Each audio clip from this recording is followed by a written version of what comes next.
Hi guys, how are you? Wonderful, We're ready to wonderful. slay this interview. Oh, Ooh, okay, Okay. well, how's your day been? How was your morning? Oh, the more well, it was tough. Let me tell you, sometimes you just wake up in the morning and your body, sometimes you just gotta listen to it because sometimes she's sometimes your yelling body at just you. refuses to slay, you know? She's like, Lay back down, go back to And sleep." I attempted to do a bald cut for the first time ever at 5:30 in It the don't look morning. bad though. That's the thing. It's giving Evie, but it Mhm. don't look bad. It all blends in, so it looks Yeah. great. She looks like the Thank vampires from the you. older movies that they had like the wrinkles, like the Nosferatu Nosferatu, kind of yeah. Yeah. vibe. She's giving I a was going Nosferatu for vibe. vintage. Mm-mm. Mm. Yeah, it's Nosferatu meets David Byrne, which I do love. Yes. It's See, the You shoulder get back. me. Yeah, it's the shoulder back. we got the Well, reference. We got the reference. I was gonna say you are two of my favorite queens, so yeah, of course I'm gonna get the Oh, reference. well, the taste jumped out. But to my first question is obviously Nosferatu is on the list. But what is your favorite vampire movies? Like, do you have a specific vampire that you love the most?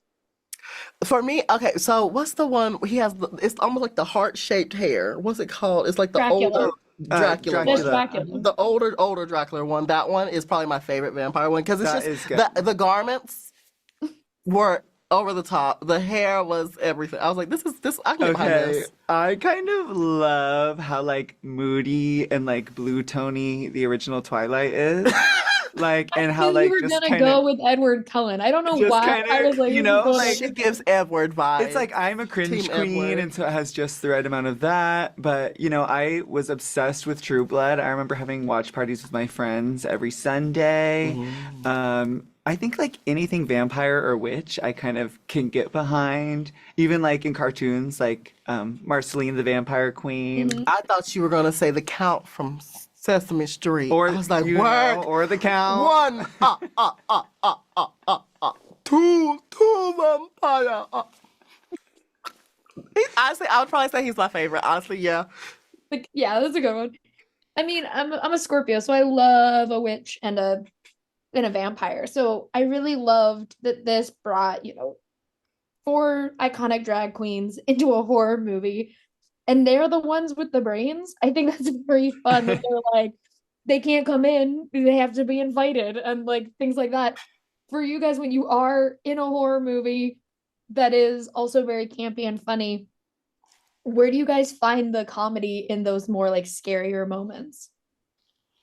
Ooh, good I question. feel like a lot of the times the comedy would kind of stem from like almost just like being self-aware and stating the obvious. Like I think in the trailer, I'm like I would go to the basement, but I'm black, so clearly I'm not going to do that. So I think it has just enough touch of self-awareness as well as like over the topness from just being drag queens being campy. Yeah, it's kind of like where the drag is so camp, like to be in this scenario, like no matter what happens, it's kind of just so I'm funny. we're fighting vampires in frilly dresses.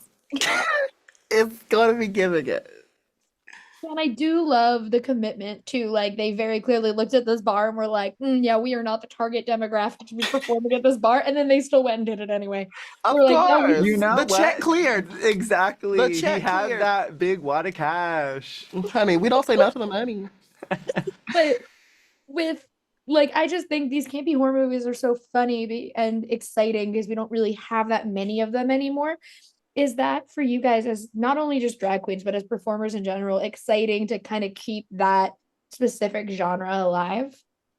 I think it's just fun for us as drag queens to see drag in another way that isn't necessarily just Drag Race, because Mm. that's like a competition show. And so it's like fun to see us just star as the star, but in drag. At the same time. Like it's just Yeah. really cool to like be a part of something like this. Being able to join people, because we just learned from our last interview, we're technically officially Scream Queens. So we dubbed it the Queens of Scream Queens. So Mhm. being able to be a part of something that just allows people from all kinds of different walks of life. Because a lot of people, not just one type of person, likes horror. I feel like horror speaks to the masses. A lot of Yeah. different people enjoy it. So I feel like being able to be seen by that many people and be able to like share that side of the world building and the character and stuff. I lost my sentence halfway through. But it made me think of something else because horror as a genre and drag as a medium both are two things that like what you see is not necessarily what the intention is. It's you have to Yes. kind of look deeper into the story. Mhm. And when you put those two together, it is like a match made in heaven that we don't really kind of deal with that often. Mixing those two as one unit, did you find it was easier to kind of layer on the humor and layer on the scares within drag, knowing how drag kind of works? Honestly, being me, I always try to find humor in anything that I'm doing, just to lighten the air. And I feel like being a drag queen is kind of like what we do. We always try to find like the levity, the funness of something. And I think that did lend itself to being able to really zone in and capitalize on the campiness inside of the horror as well. Yeah. And it is funny watching a bunch of bikers get eaten by vampires, but when you do have those like super buff, like, oh, I'm in a plaid shirt kind of guys to go off of drag queens in these scenes, where how did you guys all kind of work together to make sure it didn't become this like toxicity versus drag queens, but instead was like a group of people just trying to survive vampires in the middle of nowhere? Yeah, that was funny. I think it's because like all the actors, we were on set trying to teach them like our drag queen slang.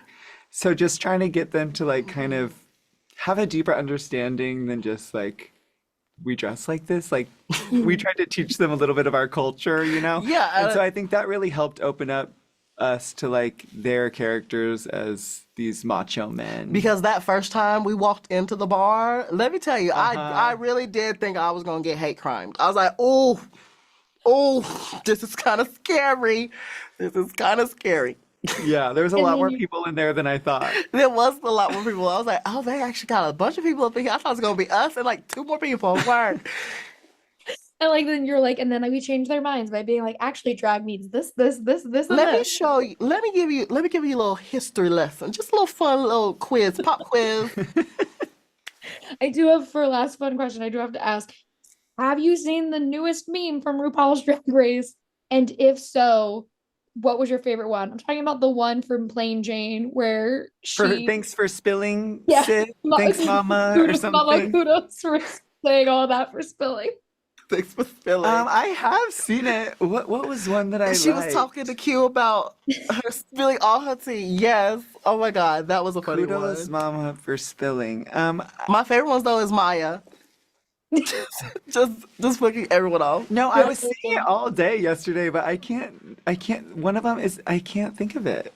Which people one? have done Just a it movie where it's for like, thanks for spilling, Mama. They just changed the dialogue. There's so yeah, many. people did it for like Brokeback Mountain where it was like, I wish I knew how to quit you, and then it said, Mama Thanks for kudos for spilling. saying all that Oh my for God. spilling. I have not seen that one. Okay, make up your Oh own my right God. now. Oh my God. Oh my God. Oh my God. Oh my God. Really? Just on Yeah. the spot right now. Okay, so Crystal Method chooses to talk to RuPaul more so about the what Eldebarge fantasy. Yeah, RuPaul asked me if I know who Eldebarge is, and I say no, and he says, kudos, Mama. Thanks for spilling. Thanks for spilling. And then sends you home. And That then needs to now be made, doesn't mean put up with later. But thank you guys so much for talking with me. I really appreciate it. Like Of I said, I course. wasn't just blowing smoke. You guys are two of my favorite drag queens. Thank oh, you. So it's so much. Yeah, I love it so much that I get to talk to you guys. Oh, well, thank you for we're talking to glad us and this having happened. Thanks, us. Rachel. Of course, I can't wait for people to get to see the movie.